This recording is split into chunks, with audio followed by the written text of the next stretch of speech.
and weary years that started then for many were a symptom of a world gone wrong. A century of wondrous progress found some problems beyond solution. And we talked a little ruefully of special areas and the need to harness the resources of the world and apply them properly. A national government was formed, a kind of ministry of all the talents. But no one, it seemed, could solve the sad paradox of poverty in the midst of plenty. Whilst the experts pondered, many waited, suffered, and sometimes ceased to hope. When there are gray skies, I don't mind the gray skies. You make them blue, Sonny Boy. Friends may forsake me, let them all forsake me. I still have you, Sonny Boy.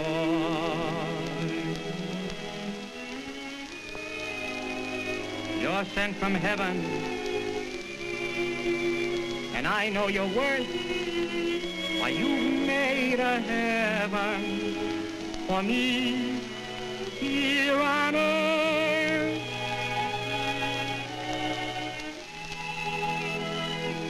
When I'm old and gray, dear, I know you'll never stray, dear, for I love you so, Sonny Boy.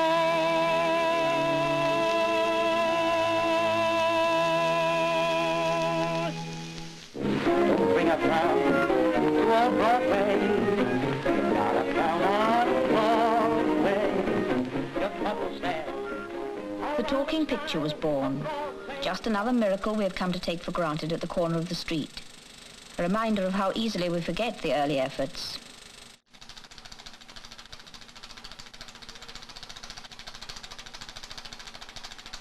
Sound had come to pictures.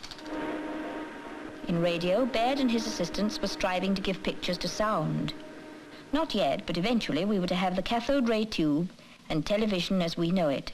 But radio itself, by the early 30s, was already established in our midst, bringing us friends we came to know each evening on the air.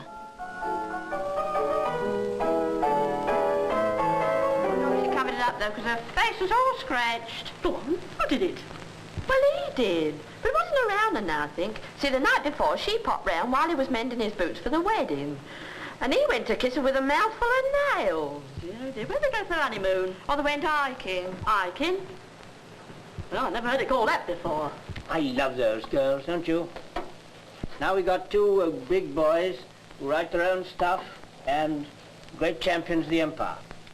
Remember Drake and Frobisher and Grock and Henry Hall. Play the game, you kids. Play the game. Don't forget the Knowles making cards of us all. Play the game, you kids. Play the game.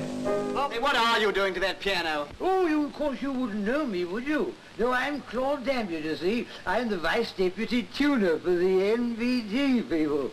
The other fellow couldn't come, so of course I had to do it for him. Would you mind holding that a moment, if you don't?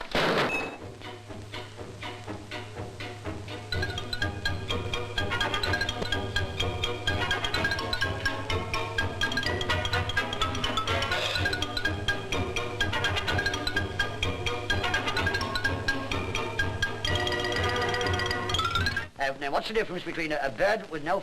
she's got a black-handled, and at the other end she's got two... and it's about 6:30 in Mexico. And Where'd you hear that? I made it up myself. Yes. What's the answer? Yes. Oh, yes. Oh, I don't... I only make up the riddles. I don't make up the answers at all.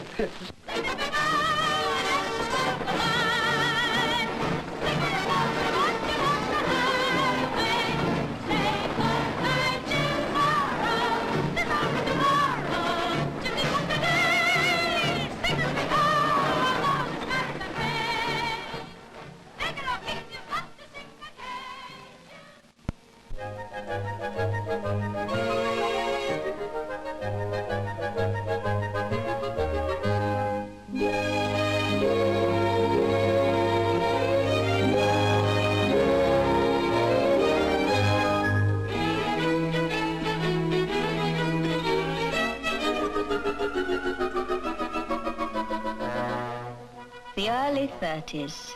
In some moods, they were glorious days, in retrospect anyway. Vitamins, calories, fresh air and fun. The days of health and beauty. There was one, of course, who rarely told us how to keep fit, as he told us how to do everything else.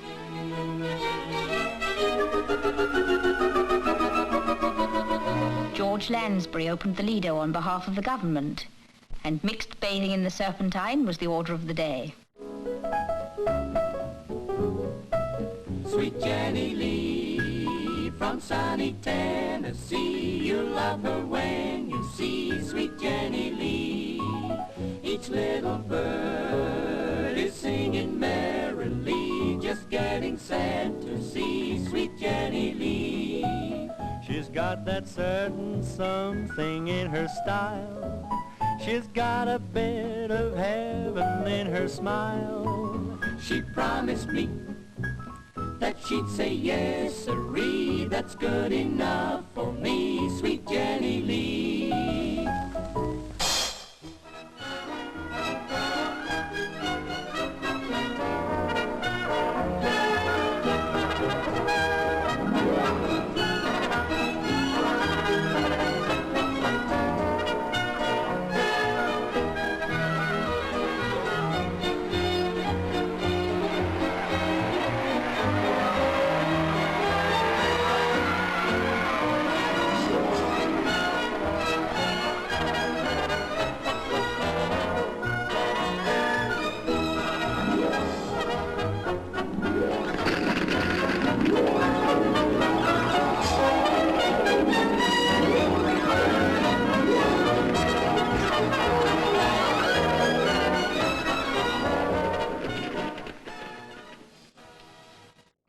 Silver Jubilee.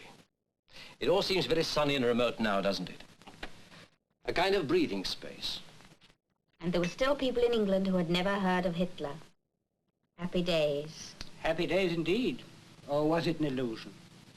There were plenty of signs, although it wasn't fashionable to notice them.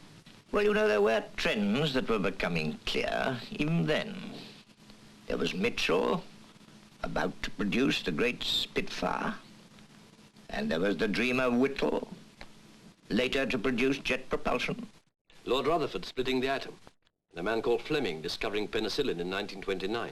Women, too. Marie Curie, Amy Jolson, Margaret Bonfield.